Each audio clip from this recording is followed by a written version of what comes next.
What's good, everybody? This is the Spawn on Me podcast, episode 214. I'm your host, Kahlief Adams. I am joined this week and every week with my man, my mellow, the smooth kind of fellow, the man who makes all of his voice Discord business look good. It is Cicero Holmes. How are you doing, Cicero? Yeah, I'm doing well. I make my voice Discords look good. Or I should say, I be articulating. You be articulating? What the hell is that shit? That is some pirate talk from last week. So. That was madness. I don't know what that was. That was really scary, actually. Don't ever do it again. Oh my god. And joining us, as usual, the man who makes signs look good, the man who makes mini froze look good, the man who makes dope shirts look good, and also the man who makes condensation within his camera look good. It is Sharif Jackson of SharifJackson.com. How are you doing, sir? That's right. In my pre-show antics, I basically showed the whole water cycle. Water coming down as rain, evaporating. It was all on my camera. It was pretty good. But I fixed it, and now I'm looking all crystal clean, smooth. Smooth. So it's all good. Smooth. And if you wanted to see all that goodness, go join our Patreon. You can see all that behind the scenes stuff at patreon.com/SpawnOnMe. You can also find us on Twitter at SpawnOnMe and also on Facebook over there and Instagram at SpawnOnMe Podcast as well. So make sure you go over there, follow us on all those channels so that we can hang out with you. And our Discord, you need to be up in there. We'll be sending out links to that stuff through our social channels as well. But we are missing our Duchess of Diversity. She is at another conference. She is in another castle as we speak, doing her thing as per usual. Tanya DePass will be back with us very, very shortly. How's everybody's weeks been? Has everybody been pretty good? Everybody's been chilling and getting things done. Reef, how are you doing? I'm doing well, man. I'm doing especially well because C and I just finished getting trekked out by talking about some Star Trek Discovery, which has definitely been one of my favorite shows of the past couple months. So I'm in full nerdy sci-fi state of mind right now. Yeah. See, how's everything going on your end? Hey man, your boy's kind of busy today. Your boy is so earlier today. I was on the Download podcast with Jason Snell. Shout out to those guys and Relay FM, and then later on, I was on the Discovery Debrief show that I do with Chris Clow and Rachel Clow and Zaki Hassan, and of course, where can people find it? You got to plug it. Oh yeah, you can go to DSC at DSC Debrief on Twitter and check out the latest episode and all of the previous episodes. If you have been watching Star Trek Discovery and you need a show to kind of talk about the things that you see, please go to Discovery Debrief. I think we've got one of the best shows around.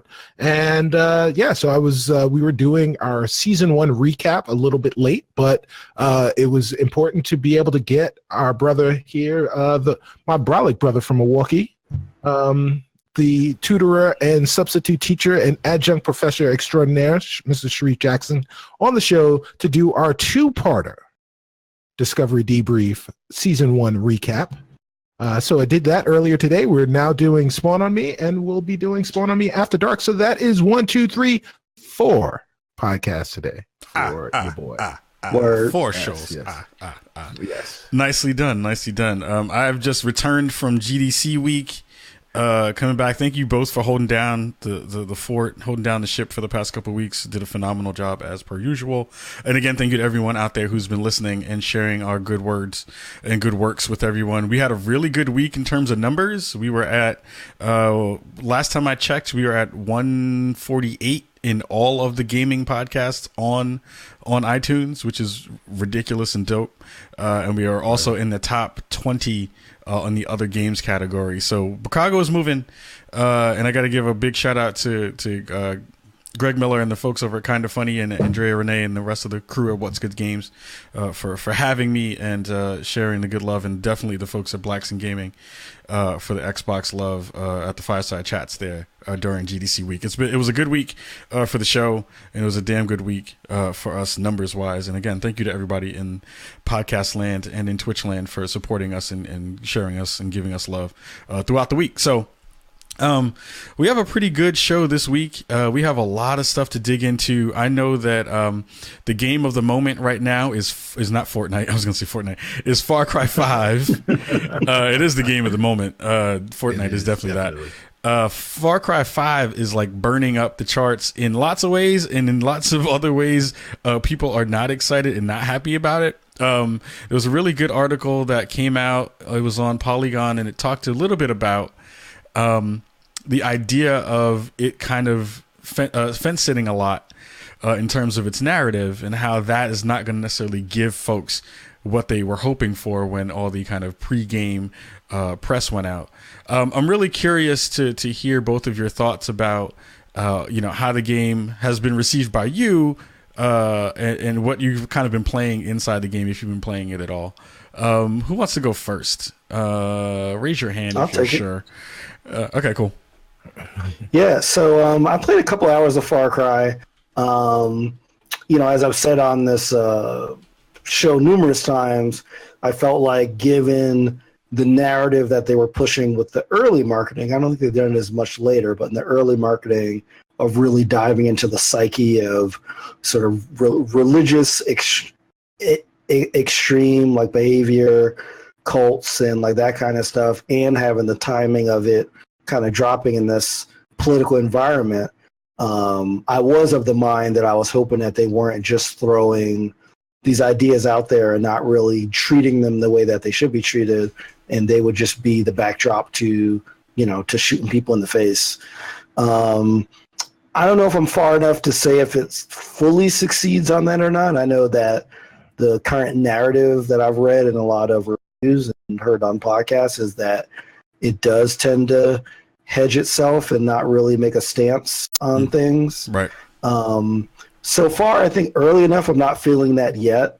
I'm still really early, like the multiplayer modes or whatever just got unlocked. So if you've played, that should give you sort of an idea of where I am. I don't want to get too much into more than that.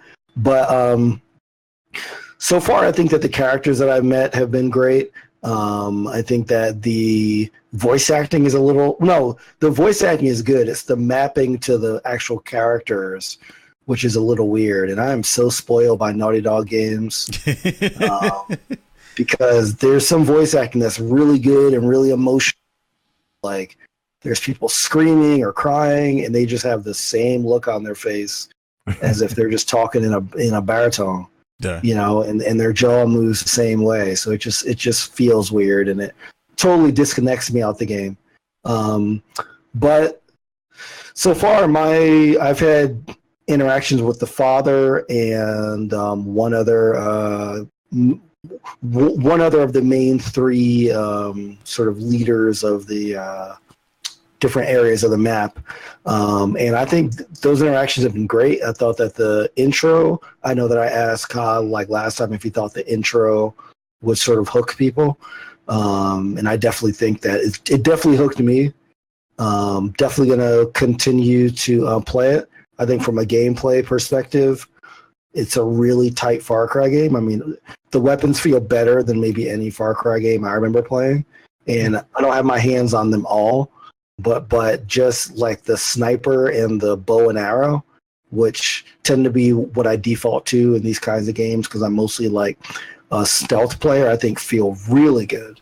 And also sneaking up and meleeing people actually kind of feels better than it does in a lot of games where in most games it feels like that like you're just kind of tapping them and they like fly across like the screen.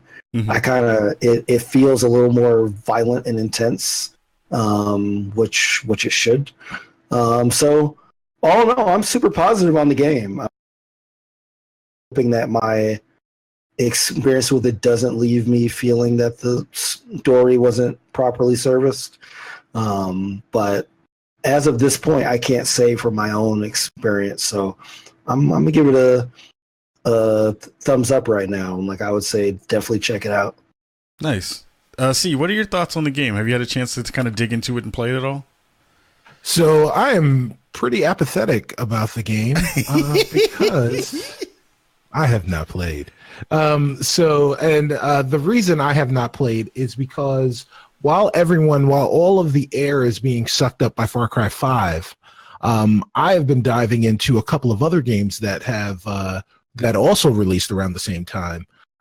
One of which is No Way Out by EA. In all fairness, I have yet to play. I've watched a couple of videos. I am eagerly awaiting the chance to play that game. The difficulty in playing that game is, of course, you can only play the game co-op. So you have to have someone with you who is ready and dedicated to play the game. And my intention is to stream it. So I need to have some time set aside that I can actually sit down and stream it. The great thing about that game is if you buy a copy of that game, it comes with a token that you can give to someone else that will allow them to play the game with you. They don't need to purchase a copy of the game. They can just play along with you. Now, I don't know if that is a one-use token, meaning you give it to a friend and that friend has to play and finish the game with you, or if it's once per use, where, I can play half of the game with one person and then play the other half of the game with someone else. I'm eagerly awaiting the opportunity to check that out. The other game that I've been playing that also released last week is Let's Play Ball. It is MLB The Show 18. Nice. I'm really, really having a blast with that game. I love that series. Shout out to Ramon Russell. Holla at your boys out here. When are we going to have you coming to Chicago? Seriously. We gotta get him on the show. Yeah. And, also shout out to the Yankees, Giancarlo Stanton, 2 home runs today. Derek Jeter. Thank you very the Yankees? much. Get off the show. Yeah. Shut your mouth. You're from the Bronx. Stop it. Stop. Anyway, get out of here. I digress. But that game is great. I'm having a lot of fun with the road to the show. When we get a chance to actually talk about this, I don't want to take a lot of time away from Far Cry 5. When we do get a chance to talk a lot about this game, I'll have a lot to say about it. I think it's really, really great. And if you guys enjoy America's pastime and you also enjoy video games, you are doing yourself a disservice if you do not own the premier baseball simulation in all of console video game sports. Agreed. Since it's the only one. One thing about Far Cry as well is, I'm playing it on the PC, and I think this and Assassin's Creed are the first PC games that let me know that my now 7-year-old processor can't do the 60 frames anymore. My graphics card is good, like RAM's good. I've been riding that processor for a long time. It's an i7. But it's not the right kind of i7. Yeah. So games are on the PC are definitely getting a lot more demanding. And while I would argue that means that it's not well optimized, because I should be able to, for example, drop everything to low settings and get 60 if I want. But these games are made so that because they're CPU bound, I basically get no difference whether I drop the details or like turn them up to max. So might need a CPU upgrade in the near future if I really want to play these games like I want to, which is usually 1080 60. So yeah. That's it. I mean, that's the hard part, right? Is like trying to make sure that you have the hardware that you want to be able to run things in the way that you want to, while also trying to make sure that your machine doesn't fry and all that stuff at the same time. You don't burn out the parts that you really got in there. I've been playing a bunch of Far Cry from time of the preview event until we got review copies. The game feels really good. The story is not necessarily hooking me. It feels very throwaway so far. And that to me has felt a little bit disappointing, where I want this really enigmatic and charismatic cult leader to really go all out and be really mean and really terrible. And I haven't gotten fully deep into too far in some parts of the game where we've actually had like interactions yet. I've kind of been on the side of the map where it's his brother, the one who is like the kind of church leader part of the crew, because there's basically there's like 4 factions basically. It's like the military brother who's like the militia dude, there's like the church dude, and then there's like the sister who is, I don't know what her actual like archetype is supposed to be, besides like she's the drug maiden. Yeah, she's the drug lady. She's like the drug lady. She's like the siren basically with Bliss. So it's been weird seeing all that play out. But the moment to moment stuff, if you got a chance to watch our stream with myself and Tanya, those things, again, the Far Cry series is nailing. It's like the weird, wacky things come out of the bushes to try to stab and kill you. Animals are doing animal things and trying to eat your face.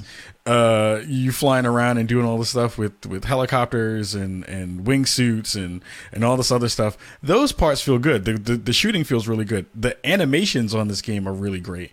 Like hit detection stuff when you get shot or when enemies get shot. That stuff is fantastic, right?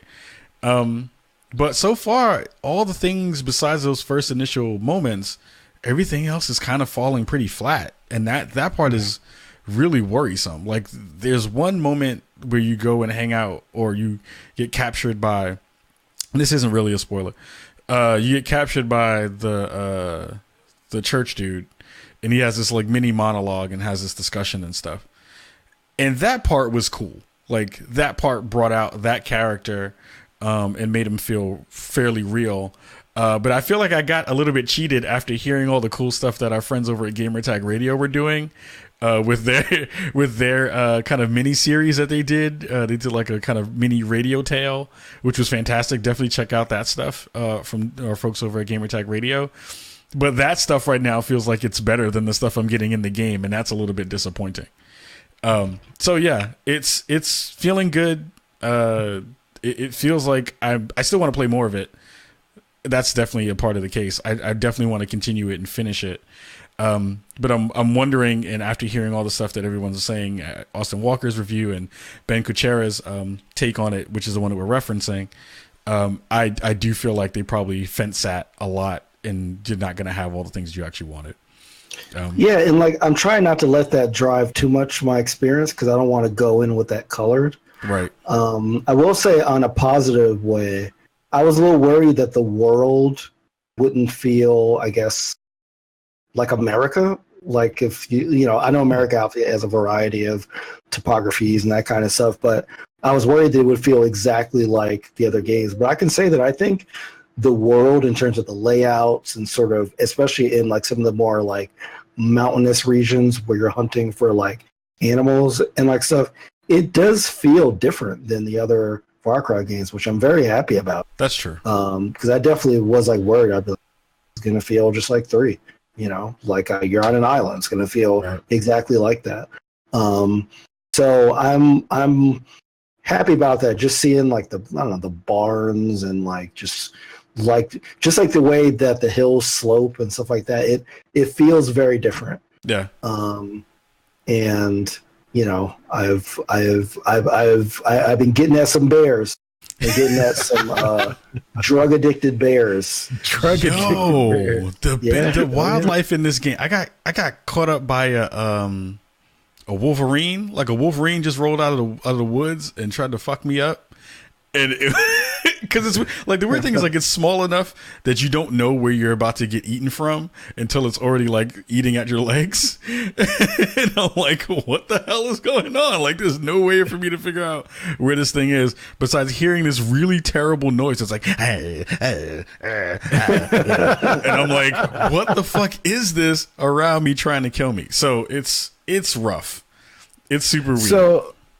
So the one thing that I have seen about the Far Cry, I've almost seen literally no story based or side quest based gameplay. But what I have seen is what people are doing in the Far Cry 5 arcade. Yeah. And specifically the recreation of other popular games and other popular games levels in the Far Cry game. And it always amazes me the creativity and the speed with which people are able to do the things that they're able to do within these games.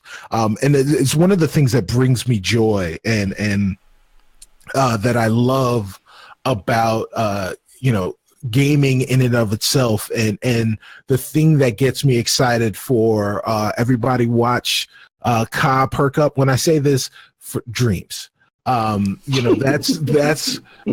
is the thing that gets me really excited about Dreams, is not because I'm gonna make any of that stuff, but because I'll be able to view some of that stuff and in certain cases be able to immerse myself in the worlds that these really, really talented people and imaginative people are able to create. Oh, absolutely. I mean, that's what's great about Minecraft, Mario Maker, all that stuff. It's people are super creative. I can say there's a bunch of crappy versions of Nuketown from Call of Duty already out. There's a lot of them. I'm just waiting for somebody, because I don't have the time, but somebody, if you could make Deck 16 from Unreal Tournament and Far Cry Arcade, I would be very happy. And I would give you a high five. You know what I'm saying? So agreed with that. Like those are the small things that when you see it, you're just like, well, how, where did you figure out how to pull that together so that you had that in your brain to make that happen? And it's great when people can figure out how to how to use the systems that Ubisoft is putting in, and hopefully what Media Molecule is going to be able to put in with their game, because it's going to be real dope once it happens. I did get a chance to mess around with the editor a little bit, and I tried to make this 4-pillar map where you have the 4 buildings are surrounding this one mini spot in the middle where there's a helicopter. So you want all 4 people to basically have to try to vie for the helicopter to try to kill everybody else. And if you get the helicopter first, then you're gonna do the most damage. It took a long time to get that map to look decent. I feel like the tools are cool because you can use all these different assets from, I was using stuff from Watch Dogs. I was using skyscrapers from Watch Dogs as the foundation for the stuff, but the tools aren't really that intuitive, in a way that you would want. It feels like the stuff that when Little Big Planet first came out and everyone was like, yo, you can make this and make this and make this. And then you tried to actually use the tools and it didn't feel as smooth. So I'm wondering what they're going to do with updates throughout the time that it's going to be out, to see how they're going to fix those and maybe see if they can tweak some of that stuff to make it a little bit more user friendly. But one really cool thing that they actually did was there's a validator in the map, in the editor, which is fantastic actually. So it tells you when things are broken before you can actually publish it. And it was basically like, I had these things where the zip lines were kind of going towards one building to another, and it kept telling me, it's like the angle of the zip line is too flat, so you need to figure out how to make it higher so that the angles are right. Be mad people in the middle just stuck. Yo, you would just be like, you were just chilling and just like, I can't go nowhere. Can you help me? Can somebody push me? They should make you do the Pythagorean, figure out the proper angle. You know what though? That's the witness add-in. Oh shit! How them angles looking? Them angles looking right? Yeah, kind of, sort of. So yeah, I'm excited to see what happens in that space. I have a feeling there's going to be a lot of bad maps in there, but the ones that Ubisoft have put out have been pretty good so far. But I would love to see if any of the folks in our community make any maps so we can signal boost that stuff, check it out, and play it together. Possibly, maybe get some games together and have everybody in our Discord kind of hang out and test them out. So that would be fun too. Any last bits of Far Cry 5 that you want to talk about before we move on? I will say that there is a map in the arcade. Is a map of nothing but people that look like Fred Durst. What? It's an army of Fred Durst NPCs. I've not had a chance to play, saw it on PC Gamer, and like they had some video of it. It's just a bunch of Fred Durst with bats. What? Like the break stuff era of wow, of that group. So like that's part of the awesomeness of the game, and I just want to understate again. I'm not saying that if they don't deliver that I'll the game, right? But I will be disappointed, and it won't. It just feels like a lost opportunity, you know. Yeah. And I have high standards for my games, and you know, I don't want to give them a pass. Like, well, the gameplay is dope, so nothing else matters. Yeah. Like, if you go for it, go for it. If you don't, like, stay the fuck away from this content, from this kind of content. Yeah, it feels like you have to go all the way or not go at it at all to mess with that. But in the spirit of Fred Durst, we'll be rolling over to the next. Oh gosh, to the next story. Also, anytime I hear that rolling song, I think of the that version the Undertaker, of that version of Undertaker. Yes, that version of Undertaker. Yo, yeah, that Undertaker is great. Oh my god, I love that version of Undertaker. Also, I'm so sad. Really quick side tangent. I'm really sad that the Undertaker is going to fight again at WrestleMania this year.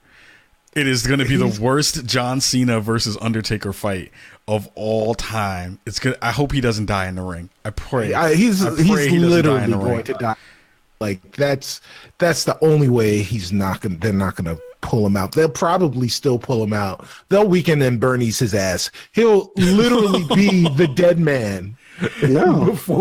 Before they retire the Undertaker. No, I think like they should do what they did when they introduced Kane before you knew it was Kane, and it was like the second Undertaker, right. And like people were trying to figure out who the real Undertaker was. Just get another guy that looks somewhat similar. They did it. They did it at the freaking at Survivor Series, like in '85 or some shit. They already had that. They already had that storyline. Anyway, we're not going to do the wrestling discussion this week. The Russian wrestling discussion. Speaking of Russians, no, I'm just playing. I want to choke slam you. I'd like to see you try it. Do you not know who I am? Kaka beware will come out of retirement. Speaking of folks who may be going into retirement soon, we also have our friend Ninja, who is. I want to choke slam him. Oh my god! So Ninja, if you are not familiar with Ninja, he is currently, I would say, the face of Twitch. It has shifted white people from Dr. Disrespect to Ninja. And he is now the kind of face of Twitch, rocking mostly Fortnite, which he has gotten huge from. He was in the Halo community before as a pro player, and now has moved over to Fortnite and has gained a lot of success. He's basically the biggest name on this platform, and he got to play with Drake a couple weeks ago, which was the headline of headlines for a lot of people. And it seems like he had his when keeping it real goes wrong moment this week, where he had a conversation and started to rap a song from Logic 44 More, and added a word which wasn't supposed to get added into that song. And I'm going to play the clip really quick so everybody at home can hear along. The wood like Elijah. These are smoking the indica, part of Elijah. They say, life is a bitch, and that is the case, and I finish surprise ya. Woo! So I think everybody at home can hear it. The interesting part about that whole clip, because there's multiple layers that are interesting about this clip, was one, if you got a chance to see Nade Shot, who is the person in frame, his face when Ninja said nigga was priceless. I feel like that's a thing that you have to have somewhere where you have to basically like frame that picture. Right. Somebody clip that. Like, yeah, somebody clip his face where he was like, "Oh shit!" He had the oh shit face, like, "Oh, I ain't with this dude right here. I ain't with him. I'm over there." So the interesting part about all that was, I wasn't familiar with that song until I actually went to go listen to some more Logic music. Thank you, Charles, from Coins to Continue, for keeping me young. But the interesting part is, if you read the lyrics to that song, the word nigga is not in that song. Right. At all. It's like literally not there. It's not in the song at all. Right. So he substituted nigga into the song for the words he didn't know. He ad-libbed nigga. How you ad-lib nigga into a song? There's no way to just ad-lib nigga into a song for no reason. I know, right? So okay, we gotta talk about it because it's relevant. And I don't think this is going to be a long discussion because we've kind of had this discussion with Dr. Disrespect, and we've had this discussion internally on the show about who and we've gets had to this use discussion with PewDiePie. With PewDiePie, yes, with PewDiePie, we had a discussion. Too many. Keep rolling, yeah. We might have it with Fred Durst soon. Yeah, Fred Durst probably said nigga once. Probably. Yeah, he probably did. But what I want to do is I want to go around the table and just talk. Give me your perspective on this particular incident. What are your thoughts on it? How are you feeling about this one thing? I'm gonna go with C first. How you feeling about this, C? Well, so man, right. So like, my thoughts are always problematic because when we've had this conversation before, I said that to a certain extent, the hip hop community is culpable in these kinds of things, except in this case, he added it to a song. It wasn't like he was reciting a song. He added it to a song that wasn't that didn't include it. Right. Logic is every biracial person's hero because he talks about it in every song. Right. But I mean, and he's a dope MC, really dope MC. So don't get me wrong, I'm not throwing shade at Logic, but man, you've got to know, my personal feelings about it aside, and far be it from anyone to look to me to be the one to give anybody a pass about doing anything. But when you've got a platform and a profile as large as he does, mm-hmm. especially in light of the last 10 or 14 days that he's had, where he's been, he was on NBC Financial or whatever the fuck they call that show. Talking about, right, whatever the fuck, I don't care. Yeah, I was like, you talking about Wu-Tang Financial? Yeah, right. It's the Wu. Do you have to mix this money with St. Ives? The cat's making $500,000 a month. Right. So he's got literally his entire livelihood riding on the things that he says and the things that he does on this platform. So you've got to be drunk or not. And I've heard the people that have been caping for him, the people that have been coming up with excuses for him are more egregious than him doing it. Now, him saying it and doing it, especially in light of the fact that it wasn't part of the song, is fucking ridiculous. But the fact that these people have come out and said, "Oh, he was drunk," and it was the best one I heard was a light N-word. It wasn't even with the ER, and it's so ridiculous. The amount of verbal and mental gymnastics that people will do in order for them to continue to prop up one of their lily white heroes is amazing. They're like yogis. They're able to I would hate to play Connect Four. Not Connect Four. What's the fucking game? What's the fucking game when you got to touch the spot with your right foot with the yellow Twister? Oh, right? Okay, gotcha. Yeah. I would hate to have to play Twister with these sons of bitches, because they're gonna win. They're gonna win because they just come up with the most ridiculous fucking things that they could possibly say, and that probably made me more angry than hearing him say it, because it's not. I'm not surprised by white people saying nigga. I'm just not. I'm not surprised by white people saying. Wait, hold on, time out. Hold on, wait, see. I have to. Somebody said, Nani in the chat said, "Diet nigga." Diet nigga. Yep, exactly. Is it like a beer? Is it like Miller Lite, but it's nigga light? All the nigga tastes without the calories. Without the nigga feeling. right, without that nigga feeling.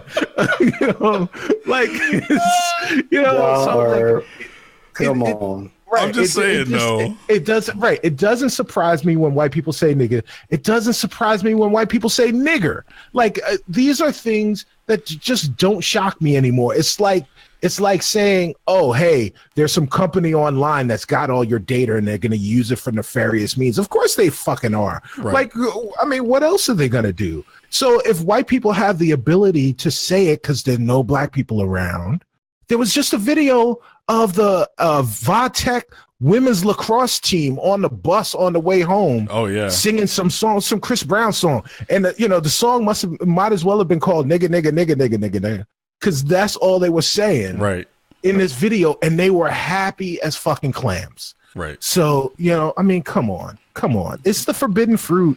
Of course, somebody's gonna go ahead and try and bite from it, and they're gonna toss it in your face. Like, you know, just dumbass shit. Ninja, you're an idiot. Reef, what are your thoughts? I mean, yes, people are going to say it. Twitch, I think it's hard for Twitch to do anything about it because if they just blanket ban it, we just said it like 300 times. Right. You know?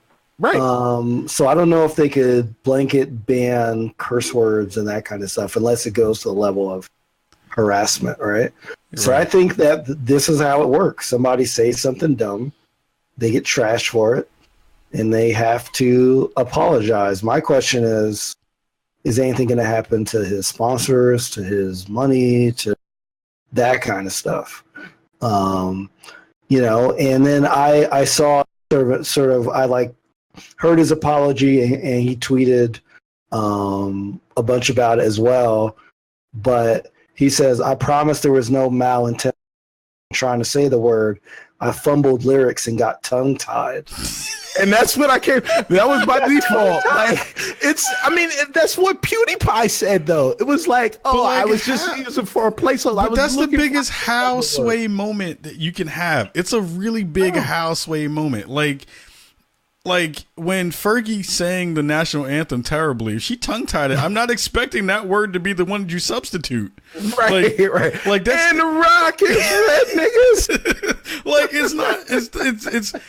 I don't understand how that substitution is the substitution that you go to, and it doesn't make any sense. It's like it's not even a reasonable conclusion to be like, well, that was the one that came to mind. When it's not in the song, it's not close to the song. It's like I'm just so. That's where you're wrong. What do you mean? That's where you're wrong.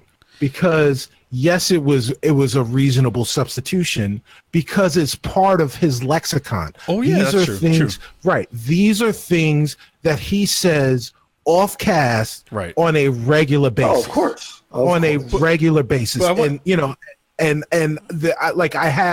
I have no belief that anyone in his ilk, in his circle, don't do the exact same thing. Well, here's my point about all that, because there were two really good articles that came out, I guess around or post apology from Ninja, and excuse me, one was in Rolling Stone, and that was done by, I just want to give people credit where credit is due. That was done by Brian Crescente. And the other one was done by Patricia Hernandez, I think, over at Kotaku. Oh yeah, Kotaku. And my beef with those two articles, because they were fairly nuanced and they were pretty good, and they talked about the implication of it and what it means to the platform and to Ninja and to society in a certain respect. The thing that I got upset was in both of the titles of the articles, they used the word racial slur. And I totally disagree with that part. Yes. That I disagree with. Yes. I think that is an overreach that was a little bit unnecessary, right? Where I don't think, like, this, going back to the conversation we had about Dr. Disrespect, right? About, like, are you racist? Do you have racist tendencies? Who gets to determine what that is? Who gets to have that conversation? The people who are affected, we all know that that's us, right? But I don't think that in the grand scheme, because it's like you have the repeat offenders, you have the people like PewDiePie is a repeat offender. Dr. Disrespect had his own version of racism that came into play, where he would do his own little mimicking of people's dialects and accents and things like that, which again is a thing that is out of the ordinary for the stuff that he was doing. But in terms of if you want to be racist, that's an easy racist thing to do. But when it comes to Ninja, this totally feels like, and I've tweeted about this when he went and played with Drake, and I was saying, I am waiting for the moment where he gets too familiar. Mm-hmm. And this is one of those you got too familiar moments where it was like, I don't think that this dude is racist. I totally think that he's like, I listen to hip hop music and I feel close to the culture. I don't know why I can't say this, but I don't think that necessarily makes him racist. I think this is one of those like you got too close and too familiar with people who gave you license to do this, and then you felt comfortable enough because no one checked you. Well, I don't know about that. I mean, I think that number one, it could be a racial slur and him not be racist. You know, like I don't think them calling it a racial slur means that he's I mean, I think it is a racial slur. It's a slur that, you know, we've repurposed, but I think it's still a slur. Like I don't see any problem with them calling it that, and I don't think it necessarily means that he's racist because he used this slur once. I thought he did something racist, but that doesn't mean he's racist. Like, you know what I mean? I fundamentally disagree with your assessment on that, Reef, because I think the etymology, I think the word nigga, you know, derived from a racial slur, but has taken a life of its own. It's taken a meaning of its own. But I think what the problem is, and even I'm having an epiphany and kind of coming around on this, is the problem with it is when white kids who listen to hip hop and aren't racist, as I think Kaz said, and I totally believe that Ninja isn't racist. He listens to hip hop. He enjoys the culture. I don't think he's racist. Right. But the problem is that Ninja can listen to hip hop for the next 3 years. And much like Miley Cyrus during her phase, can wake up one morning and say, you know what? That was fun while I was young. And now I want to be an adult. And I don't want to be looked at as some quasi thug or some thug lover. And he can take off the hip hop clothes and just be a regular white kid and enjoy his whiteness. And that is something that as Black folks, we just don't have the luxury to do. Right. So, you know, I could never use the word, and I could live an upstanding life, but I will always be classified as the ER word, as the actual racial slur in the eyes of some people, many people, some people I call neighbors. So, and that is clothing that I can never that I will have for the remainder of my life. And it is a thing that does upset me, even when I say myself, like, hey, we're culpable in the proliferation of this word that we don't want them to use. And it's the fact that they can just, like I've got a neighbor a couple of doors down from me who's just a knucklehead, and he, his dad is connected, but he's driven drunk and crashed into a cop car, and he's done all sorts of crazy stuff and isn't facing any jail time. He's got probation, and he's listening to hip hop and doing all this other stuff. And 5 years from now, he can cut his hair, get clean cut, and get an office job. And no one, that version of him that existed doing all this dumb shit, it'll be like it was a totally different person that never existed. The thing that, and it won't follow him. It won't follow him throughout the rest of his life. The thing that bugs me out constantly when we have these conversations, and you touched upon it a little bit before when you talked about it's kind of the forbidden fruit, is two things. One, why is it so tantalizing to feel like you can use this word that literally everyone who would be affected by it, either in the hard R version or the N version or the A version, has asked you so nicely to be like, can you not do that? It's a simple thing. Can you not do that thing? And it's one of those things that people just, it's like so easy for people to want to do that all the time. People don't like to be told what to do. Exactly. And you know, another thing about whiteness, especially in this country, is white people have been able to do whatever they want. They get to the front of the line in this country whenever they want. So they've never actually had to deal with something they can't do. Yeah. And when you tell them that, they're like, wait, why? Like, I've never not been able to do whatever the fuck I want to do. Right. So I'm just, you know, so, okay, well, maybe I won't do it in front of you because you've said not to do it. And maybe the reason I won't do it is because of fear of reprisal for doing it in front of you. But you better damn sure make best believe that when I'm not around you, I'm going to do it. I'm going to make up for the times that I wanted to say it around you and couldn't. Yeah. I'm blaming Drake on this, though. I'm blaming mostly Drake. Wow. I feel like this is an ovo parrot owl thing. That's their whole logo, right? It's a whole parrot. He was doing this way before Drake, trust me. Yeah, I'm sure. Yeah, I'm sure. And the funny thing is, I am sure. Go ahead. I'm sorry. Yeah, no, I was going to say maybe it was the first time he heard it. Like that was his introduction to hip hop because he's that young. But, you know, whatever. Well, fuck him. That was that was harsh. That was harsh. I'm not in fuck him camp. I'm not in that camp where I'm not giving him any passes because it's whack that he did it or felt that he could do it. I'm also not going to throw him into the like Dr. Disrespect PewDiePie boat either, because I don't think that that's at least from the things that I've seen of his work, it doesn't feel like that is the thing that is a part of that mode for him. But this is definitely for me one of those like, you got real familiar, homie. You need to chill that out. You need to stay in that lane that you've been in, and need to leave that word to the folks who understand it and understand what the meanings behind it and all those bits. So I wonder how this is going to go for him in the future. He has given his apology. I appreciated his apology. I think it was well delivered. The tongue tie thing was bullshit. That was stupid, and that didn't make any damn sense.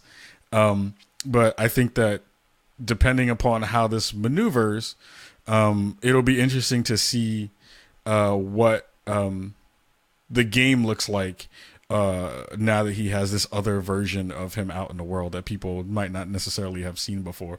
So we'll see. We'll see how that plays itself out. We're going to take a quick break. Unless anyone else has anything else to add. Is that a thing? No?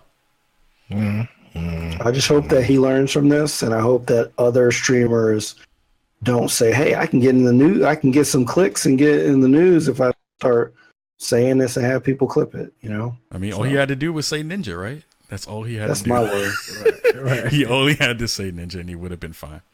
All right, cool. We're going to take a quick break. We're going to take a about 2-minute ad run, and we'll be right back after this. Welcome back to the Spawn Me Podcast. This is episode 214 of our show. Again, thank you for everyone for hanging out during our break. We are super excited to have you all here with us. If you missed our conversation about Ninja in the first part of the show, you missed a good one. So make sure you check that out if you're listening to us in podcast land. So the last story actually for this episode, we're going to go back to a oldie but goodie, one that folks have been checking out for a very long time.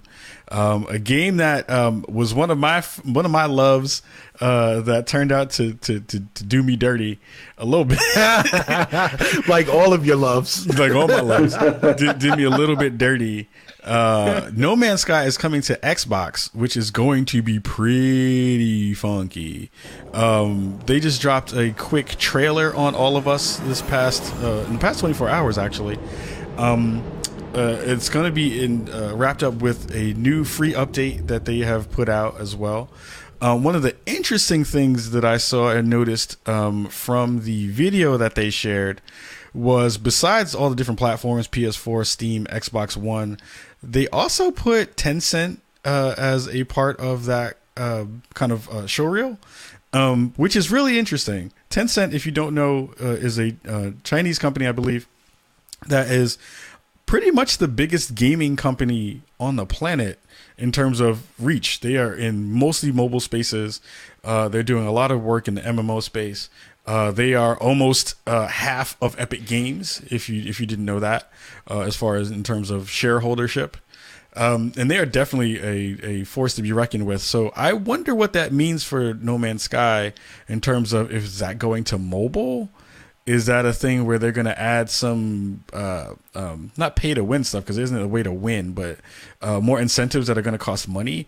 I'm kind of just curious to feel out what you all are thinking about when it comes to No Man's Sky going to the Xbox. Reef, what are your thoughts about that? I'm kind of torn about this. I enjoy No Man's Sky. I think especially the Rises update they released, the last one, really did deliver, I feel like, on more of a gameplay experience that, people expected at launch. I still think that obviously it doesn't match the extreme hype that was given to it, because no game possible could have matched that, especially from such a small studio. But I enjoyed it, but I also think that the brand is kind of like poisonous at this point. Yeah. And I don't know how much can be done to resurrect it unless you make an entirely new game. So half of me is like, just start working on the next one. Yeah. Just not give up on the game, keep updating it, but you shouldn't need it. I wouldn't say do a major update to this game and a platform like a release. I would say, hey, we're working on addressing your feedback, and the next game is also going to be launching on the Xbox in late 2019 or 2020 or something. I think people are willing to wait if it's good. And they've definitely gotten a lot of feedback, not only on the game itself, but on their sort of radio silent communication style that they had when the game was going through a lot. So it's I'm cool, yay, I'm glad that for me. Yeah. But in general, I don't think this is a good idea. Yeah. See, what are your thoughts? I don't want to jump in there because I have lots of Sea of Thieves. Okay. And also No Man's Sky thoughts. Right. Yeah. Well, there definitely are thoughts, and we had some of the, but so No Man's Sky is set in space. Space is a vacuum. In a vacuum, there is no sound. If a trailer is released for a game set in space and space has no sound, does anybody on the fucking Xbox even care? It's wow. This game. Wow. This game is is so I know that they came back and they definitely fix a lot of the problems that they had early on with that game. And people like yourself and Austin Walker, shout out to Austin, went back and played it and had a lot of fun with it. Right. But I think that for the predominance of people, at least from my mind's eye, and in my mind share, that game is done. That game is broken. It is not something that I have zero interest. I had little interest in visiting it on the PlayStation 4. I have prior to release, and then I had zero interest in visiting it after the release and hearing what people were saying about it. And I have less than that now. If there is a way to have negative interest in a thing, like we're in the red in interest in this game, that would be it. Again, like I said, if I want to get lost in space, I've already got a game. It's called Elite Dangerous, and I fucking love that game. And I'm not going to play this game that makes cast illusions to me being able to play with other people when I can actually go and play a space game with other people. It's too little, too late. Unless this game is free to play, I just can't see it actually making a dent on anybody's sales charts on the Xbox console. So if it comes out on EA Access and you can play it in your subscription, would you mess around in it? Or a Game Pass or something? Yeah. So, sorry, on a Game Pass, I meant. Yeah. Stubby Stan is an Elite Dangerous stan. Absolutely. I am the stans of all the Elite Dangerous stans. But if so in Game Pass, if the investment for me in the game was zero, then yes, I would at least give it a shot. I would at least download it onto my hard drive and then not play it. It's like you're spiting the game, and she was like, "I'm not even going to install you. I'm just going to download it, not even install it." Yeah, right. But yeah, on Xboxes, once you download the game's installed. It's not, you don't have to go through that 2-step stupid process like the PlayStation 4 does, which is dumb. But anyway, so I would download it and install it, but I would probably not load the game. Because again, this is a game that requires a serious investment to really start to get anything out of it. And I just don't foresee myself getting anything out of it. Like, I already know what people that did invest time into the game had to say about it. So why would I waste my time doing that? My time is expensive. I'm Stubby effing Stan. What the hell was that? That was like you stomped your internet foot or some shit. You was like, yes, that's right. Please clap. Please clap. Word. Please clap. Please clap. I'm still excited for the fact that this is going to come to Xbox. I feel like even though a lot of people poo-pooed on it and crapped on it because they had reasonable reasons to poo-poo and crap on it, I still feel like that game, and I still feel like that game has worth, and it has the ability to still make you happy in ways depending upon the stuff that you like to do. So I'm a huge photo mode nerd. Right. So the now defunct allourskies.com that was out there for a bit was a testament to that, and it feels like Hello Games has done a fantastic job of sticking with it in terms of, a game that is, for the most part, a lot of people would say is dead. They have continued to push out content for that game that has made that game better. They've continued to put out stuff and updates to that game that has made it better than what it should have been for a game that a lot of people basically said was terrible, right? And I feel like that if you want to give a developer kudos for stick-to-itiveness, you have to at least give them that. Because they've definitely done well by the people who did buy that game and who continue to deal with that. Who continue to stay in that community. If you've read any of the articles that Gita Jackson has done over at Kotaku about the ever-changing politics in that game and the way that people have kind of made their own systems to play it, it's still pretty fascinating to see that that's going to be a thing. I do feel I'm kind of in the same pot as Reef, where I don't know if they can make a second game now, though. I would love to see them make a second game. They made a lot of money off that game, but I feel like even if you say that you're going to make if you say No Man's Sky 2 is coming out, how, the sentiments that go along with that are not going to be good. There's no goodwill in that space for a second game to come out like that in a different way in which Division got that relaunch kind of. Right. When it came out with the second bunch of DLC, and at first when that game was not doing really well, it was kind of bad. I don't feel like they'll get that same kind of grace on the second time around. What are your thoughts, Ray? I really disagree. I think it happens all the time, man. Everybody slams it, and then a new trailer comes out, and everybody's like, "Yo, I'm back on." Same thing happened with Watch_Dogs, man. Watch_Dogs was shit_tastic. Right. And then once I saw that first trailer for Watch_Dogs_2, Oh shit! I was like, yo, I'm back in. I think people do it all the time. People do it with basically every major series has a stinker. Sometimes it's the first game, sometimes it's the second one. I think if they say, yo, this is what we're changing, this is what we heard, and they're transparent about it, it's not hyped up to shit, it's not $60.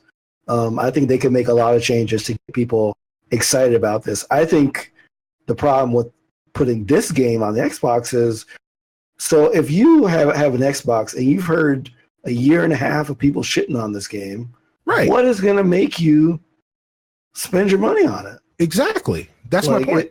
It's they just need to chalk it up and be like, we'll continue to do small updates for people that enjoy it, but put most of your resources in this game.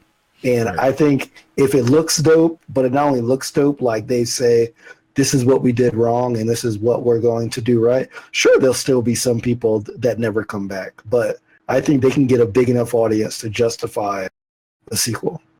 If they make a sequel, they definitely need to change the name to disassociate themselves from the bad public image of No Man's Sky, or the muddied public image of No Man's Sky. I think that they definitely need to lean a little bit more edgy, and they should make the new game and call it Your Man's in Sky. Oh my god! Everyone's ship starts out looking like a Tim. Yeah, nah, exactly. It's like, yo, I got my beef and broccoli, Tim ship. Yeah, right. My spaceship dead ass. Yep, the space dead ass. That was definitely gonna be my ship in Sea of Thieves, the SS dead ass. But I do wonder if they can actually, because I again, like, this new update, I don't know what it's going to wind up being. I don't know what it's going to wind up having in it. But I'm still, even when they say that they're going to drop a new content pack or something like that, I still get a little bit excited for what they've already done. It still makes me want to at least spin it up again and look at the new pretty thing that they've done. And it gives me hope in the same way that, when we talked about The Division coming back with a sequel, the thing that we talked about on the show was, I was like, well, that game had that same conversation around it, where it had this really great trailer. Killzone 2 had that same thing. It had this really great trailer that everyone got really excited about. The game didn't look the same way that the trailer did. It didn't live up to those expectations in a lot of ways. And those games still wind up being fairly good and still pretty interesting and still a lot of fun. I'm hoping that No Man's Sky 2, whatever it may be, if they actually do make a sequel, I hope it's not on PS4. I hope it's on the next iteration of the hardware, so that they can hopefully take into account some of the stuff they weren't able to do graphically and technologically, and implement that stuff in the next game. Because I think that team is thinking in ways that a lot of devs are not. I feel like they took a chance, and they didn't play it safe. And I have to give props to people who don't play it safe. Because I appreciate that stuff. Yep. Any last thoughts on that? Shout out to Black Kevin in the chat saying that your man's in sky. Your spacesuit is a bubble goose in a fitted hat.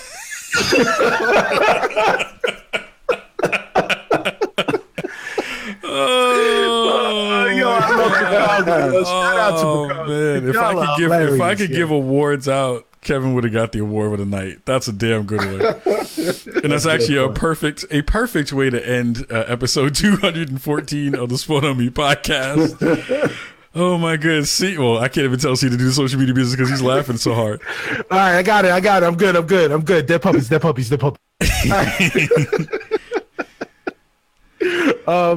Social media business is as follows. On all social media platforms, go to @SpawnOnMe. And if you want to follow us individually, you can check our info right there in the bios. It's right there.